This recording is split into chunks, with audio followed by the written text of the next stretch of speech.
Hello and welcome to Inside Politics. I'm Anastasiya Lavrina.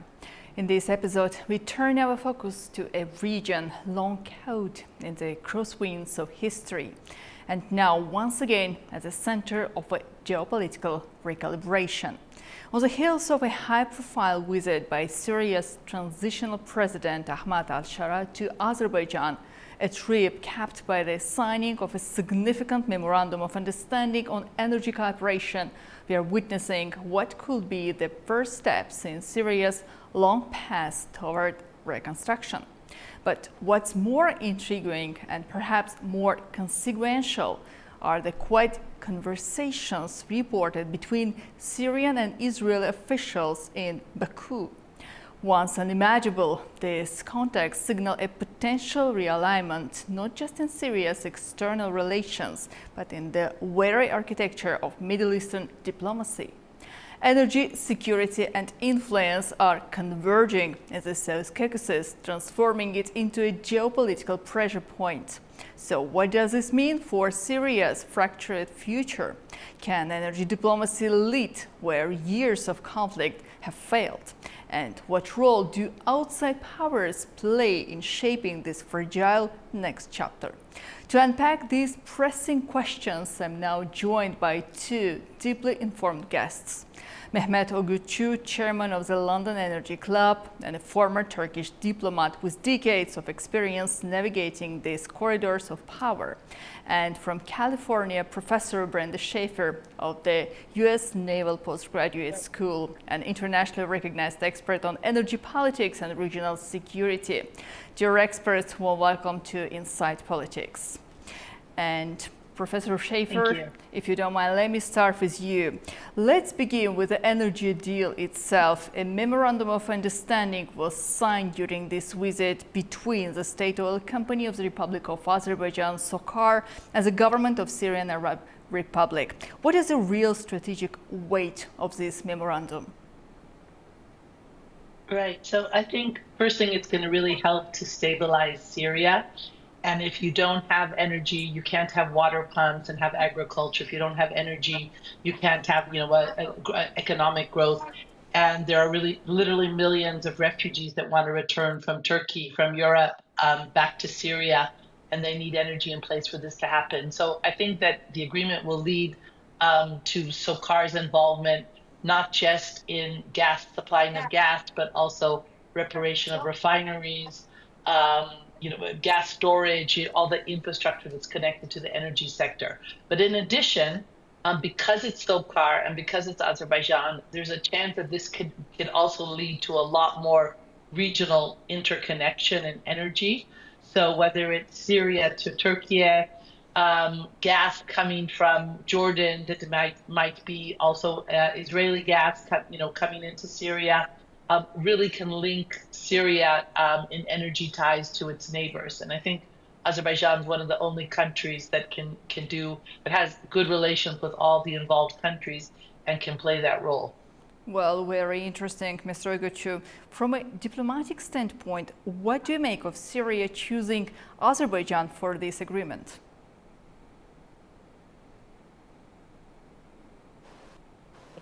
SOCAR is a major international actor now in terms of energy trading, production, and investment. It's already invested in Israel as well, in Europe and other parts of the world. It's the largest provider in Turkey.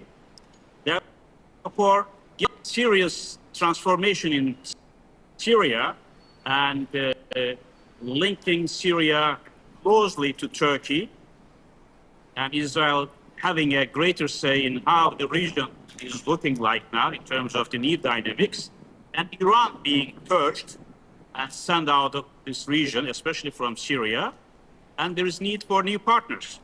And Syria is not poor in energy. It has its own natural gas and oil fields that we know, but most of them are now located in the Kurdish-dominated area, and some parts also close to where Damascus directly controls. And therefore, every assistance to the country to regenerate and link in interconnection, and also starting again in Kurdish populated of natural gas and oil. And Sokar, very close to Turkey, and also having a new partnership with Damascus, because of Syria was in Baku, then came the president, as you have mentioned in the beginning. And now there's an MOU, but MOU is just an MOU. Therefore, we have to see how it's going to be translated into concrete deeds. But Sokar, knowing the region well, connecting with Turkey and Israel, I'm sure will be one of the most favored in terms of revitalizing Syrian energy. And until then, getting some traditional gas from Azerbaijan via Turkey to use for this purpose, and also from Israel, where Kurds and other fields that will be providing surplus gas that could be used for Syria in this transitional period. I think once you create this infrastructure and interconnection, it will have very serious geopolitical repercussions in terms of getting Syria aligned with Turkey, Azerbaijan, as well as with Israel. Professor Shaffer, there are also reports of quite contact between Syrian and Israeli officials in Baku. From your experience, what does such a channel, especially in this context, suggest about evolving political intentions? You know, the Middle East is moving so fast. 7 months ago, Syria was a vassal state of Iran, completely controlled by Iran. Its military was essentially Hezbollah. It had no, sort of independent policies, and of course, you couldn't even think about good relations with Turkey, Azerbaijan, Israel. Fast forward 7 months, and Syria is an independent country. Its closest ally is Turkey. It's forging good ties with Azerbaijan. It's hoping, I believe, to use Azerbaijan's good relations with both Israel, with Israel, to actually have a channel, to have a way for cooperation and de-escalating with Israel through Azerbaijan. Who would believe that this could happen in 7 months? In a way, when Sinwar and Iran started the October 7th massacres, would they believe that it would end with the demise of Hezbollah, with the end of the Assad regime, with Iran actually in a survival mode? And who's the big power now in the Middle East? It's not Iran, it's Turkey. It's also created a huge opportunity for really the period, a return of the rise of Turkey into the Middle East. So it's not surprising that al-Sharaa picks Baku as a meeting place for having talks with Israeli representatives, because he knows that both sides can trust Azerbaijan. Both sides have good relations and budding cooperation. And it seems a very logical move. Mr. Öğütçü, is Baku emerging as a quite diplomatic broker in the region? Hosting Syrian and Israeli contacts is not a small thing. Therefore, what are the broader strategic goals Azerbaijan might be pursuing here?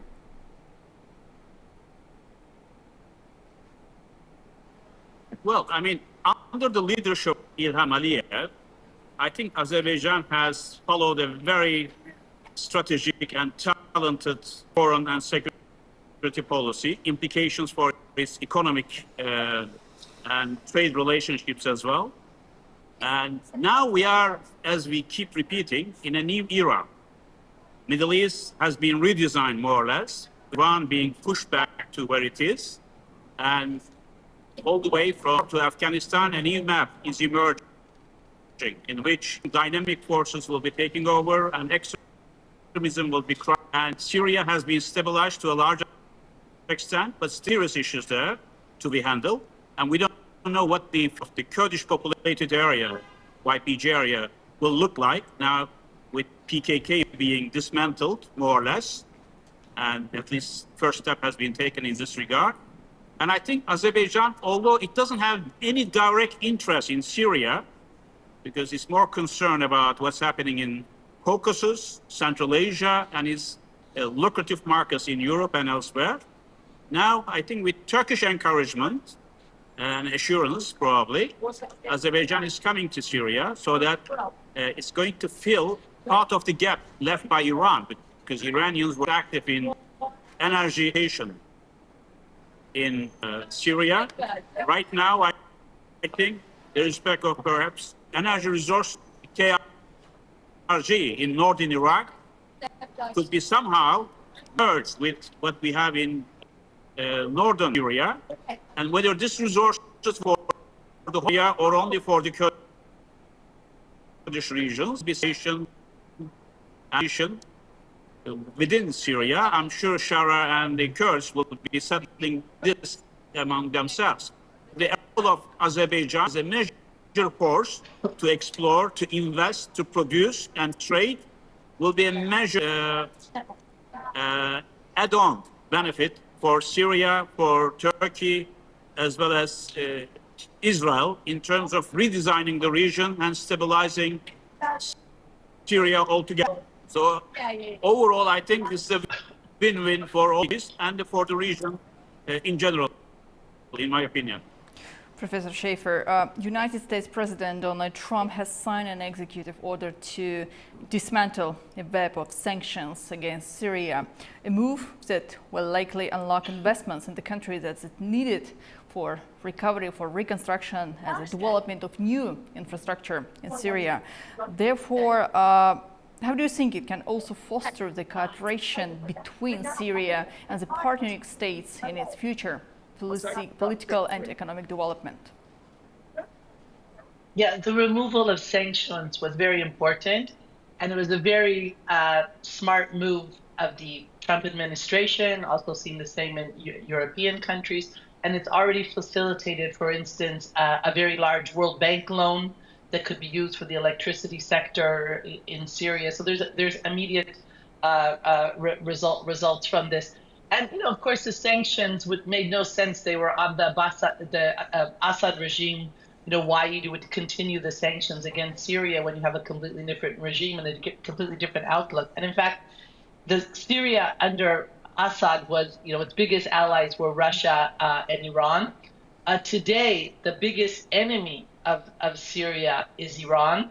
And that's why, for instance, Iran and Syria have actually very common interest in keeping Iran out of their common region, out of their countries, and it's very clear when you look at al-Sharaa's priorities.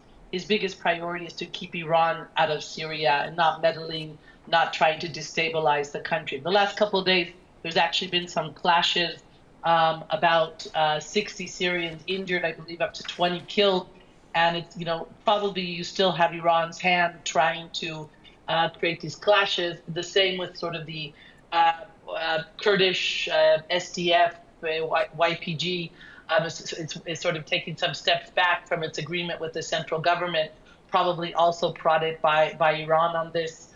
So, definitely there's common interests between existential interests shared between Syria and Israel in keeping Iran out of the region. Professor Shaffer, one more question to you. Given Azerbaijan's experience in post-conflict recovery of the liberated Karabakh region, how well positioned is Baku to become a model or even a partner in Syria's post-conflict rebuilding development, apart from energy cooperation? Right. So I think that, Azerbaijan obviously has is very active in its own region in the South Caucasus. We've seen emerge in the last 3 years a Turkic alliance between Turkey, Azerbaijan, Kazakhstan, and Uzbekistan, and the other states of Central Asia. So across the Caspian into Central Asia, also to the Black Sea region, together with Turkey. But I think Azerbaijan has ambitions now to play a role in the Middle East as well. I think it can actually benefit a lot from that, and the region can benefit. And again, when you have ties with all sides, you can be much more influential than if you're just one backing a certain side. And it seems again, we with the demise of Iran, Iran has been proud over the recent years that it held captive 4 Arab capitals, that it controlled Lebanon, Syria, Yemen, and Iraq. Now that's gone, except for Yemen, and the Middle East has a chance now, Lebanon, Syria, Iraq, to be free countries, to instead of having conflict, to have prosperity. And it would be great for Azerbaijan to play a role in that growth and stabilization. During the bilateral meeting with the president of Syrian government, transitional government at the moment, President Ilham Aliyev also remembered the problems existed in the bilateral relations between Azerbaijan and Syria during the presidency of Bashar al-Assad. Do you see this moment now as part of a broader post-conflict reset in Syria's foreign policy, and how do other regional players interpret this? Yes. For me? Well, I forgot to say how delighted I am. Brendan here, my good friend. And in terms of Syria moving forward, it cannot, no country can handle it alone. The existing allies, there is a huge challenge to reconstruct the country. More than $500 billion of investment in the initial stage needed for infrastructure investment. And I'm delighted that US already removed the sanctions, because you might wish to know the US ambassador in Ankara is also at the same envoy of the president for Syria. So he's handling Washington and Damascus. While is somehow involved in this picture. Also Gulf countries, Saudi Arabia, if you remember, al-Sharaa's first official visit was Saudi Arabia to Riyadh. UAE, Qatar, they are all supporting. And there is need for such a collective effort to bring Syria back to the international stage and help its reconstruction effort. Otherwise, cannot eradicate the extremist elements in this country, which still exist. And it's a collective effort. So EU, US, Gulf countries, Turkey, Israel, and Azerbaijan as a power that can play the go-between role, bridging role, as it did in many regards. Even for Turkey, Azerbaijan played a host for Turkish and Israeli intelligence in Baku and discuss their operations, and also have some sort of a proactive or preemptive approach to further tensions between Israel and Turkey with regard to their policies and actions in Syria. So Azerbaijan is a key country now, able to talk to different parties.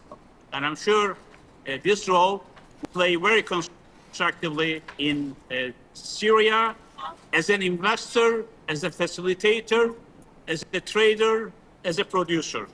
And of course, SOCAR will not be alone in this effort, since the sanctions are now British firms, French firms will be also coming in to recover its energy industry. Well, indeed, that seems this is a new era for Syrian government for reconstruction, development of the connections in the region. And it seems that the past stagnation in the relation between Syria and Azerbaijan will not be repeated with a new government. Professor Shaffer, we do know very well that energy has often been seen as a force for cooperation, but also for a conflict. Therefore, could energy diplomacy in this case help stabilize Syria, or after some time it can risk the further enriching external power competition?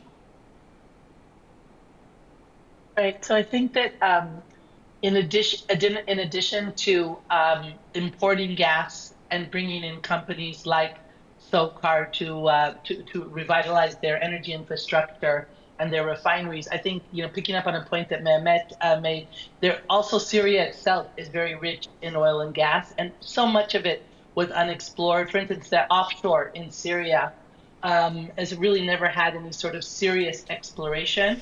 So I believe we will be in a period where we'll see also exploration offshore of Syria.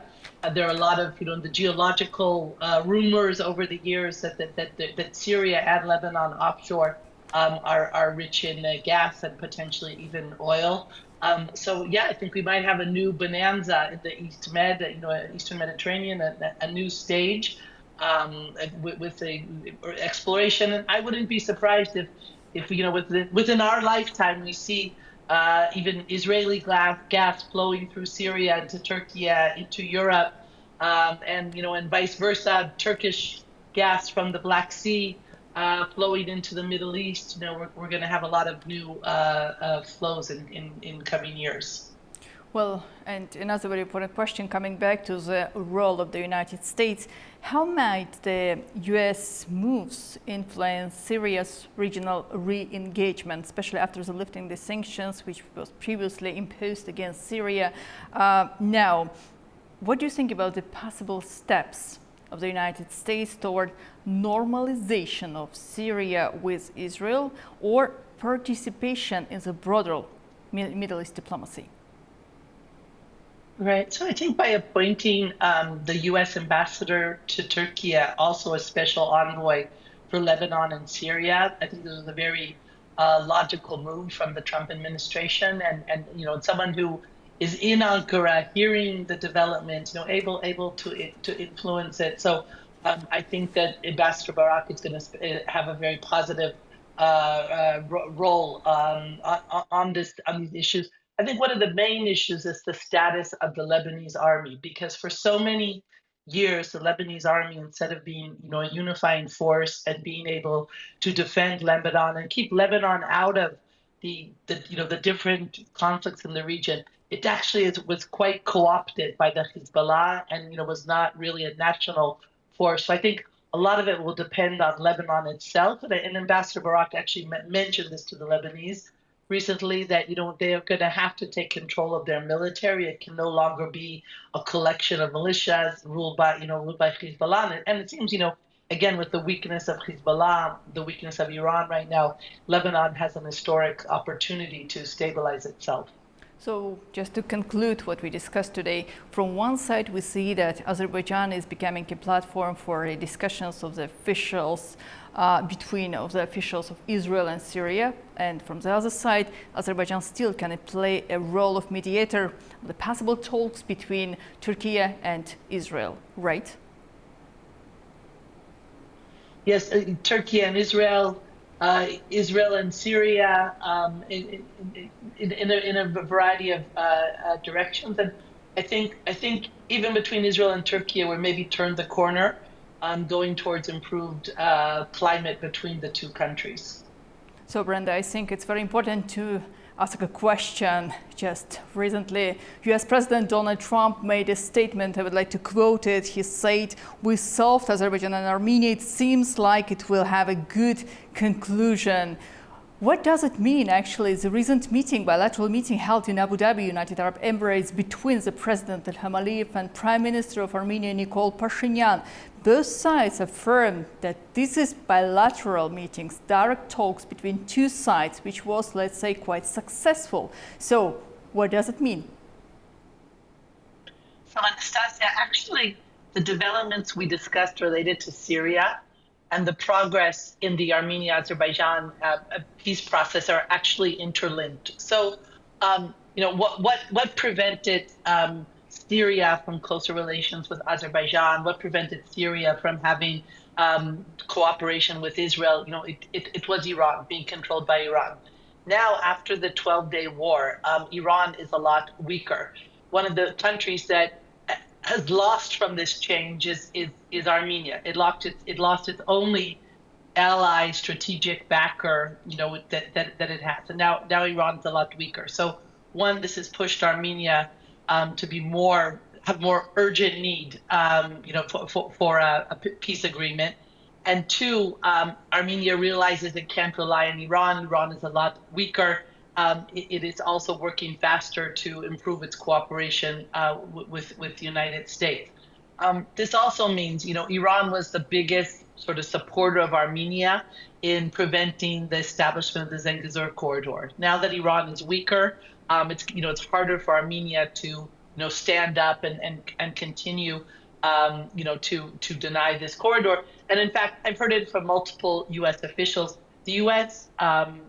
would like to see the Zangezur corridor open, not only because it's good for peace between Armenia and Azerbaijan, but it's also a way of linking, NATO ally Turkey all the way to Central Asia. This is important for Turkey. It's important for the United States too. So. Well, Brenda, yes, I will have one additional question about Zangezur corridor a bit later, but now I'm trying to understand the statement made by US President Donald Trump. He is saying it seems like it will have a good conclusion, we solved. What does it mean, this statement, we solved Azerbaijan and Armenia? If there is any role United States still can play or played before? A lot of analysts of ancient texts, like Assyrian, Babylonian, or taking the Bible, right? They look at every word, and I wouldn't use those kind of skills to look at Trump's statements. Trump says a lot of things, and even about a month ago, when the Secretary of State Rubio was listing the foreign policy accomplishments of the new administration, they listed Armenia, Azerbaijan, a peace. Sure, the United States and the Trump administration has been supporting this peace. By the Trump administration joining the attacks on Iran, they've weakened Iran, and therefore Iran can't undermine the peace like in the past. But as Hikmet Ajiyev said, I believe over the weekend, essentially there is peace between Armenia and Azerbaijan, and the two sides are just going to decide on their own how to formalize it. Well, Brenda, previously you mentioned Zangezur corridor, and my next question will be, U.S. Ambassador to Turkey, Tom Barak, told journalists during a briefing on Friday that the United States private firm could take over the Zangezur corridor to advance peace talks between Baku and Yerevan. And another quote I would like to bring here, he said that we will take over, give us 32 kilometers of road on a 100 years lease. What do you make of this proposal? Is it an official confirmation made by the United States in the face of Ambassador Tom Barak? Yes, I believe the U.S. has an interest that an American company, would run or operate the Zangezur corridor. This could help depoliticize it. I think we need to be very cautious. I mean, we're seeing, what happens now. Private companies, when they were in Iraq and Afghanistan, now in the Gaza Strip, it doesn't always go. It doesn't always depoliticize, and sometimes it creates a lot of challenges as well. I think also we need to make sure that Russia is comfortable with the Zangezur corridor, because we don't want Russia, the U.S. to sort of push Russia away from this project or from the region, because Russia will return and try to undermine stability. So it's probably better to have something which isn't a pure American project, but something that there's an interest of both Russia and Iran in its stable operation. So from this statement, you expect the United States to be more actively involved in the issues of the South Caucasus, especially those related to the transport communications, to be reopened or constructed between Azerbaijan through the territory of Armenia, modern Armenia, and then further to the Nakhchivan Autonomous Republic, right? Yes, I definitely think U.S. is interested in this region, this issue. It's not new. I think for about the past year, they've seen how valuable the opening of the Zangezur corridor can be, for the whole region. One of the ironies, that it's Armenia that's been steadfast in refusing. Armenia would benefit immensely from the opening of the Zangezur corridor. But I think now that Iran is weaker and Iran is getting less stable, Armenia will probably be more open to this corridor, because it can't rely on trade and transit in the future with Iran. Well, Professor Shaffer, thank you. Thank you so much for joining Inside Politics today. Thank you. Thank you. Well, as Syria takes cautious steps onto a new geopolitical stage, the lines between diplomacy, energy and security are being redrawn in real time. What happens in places like Baku may well shape the future not only of Syria, but of regional power dynamics for years to come. As always, we will be watching closely. Thank you for joining us on Inside Politics. I'm Anastasiya Lavrina. Until next time, stay informed and stay engaged. See you soon.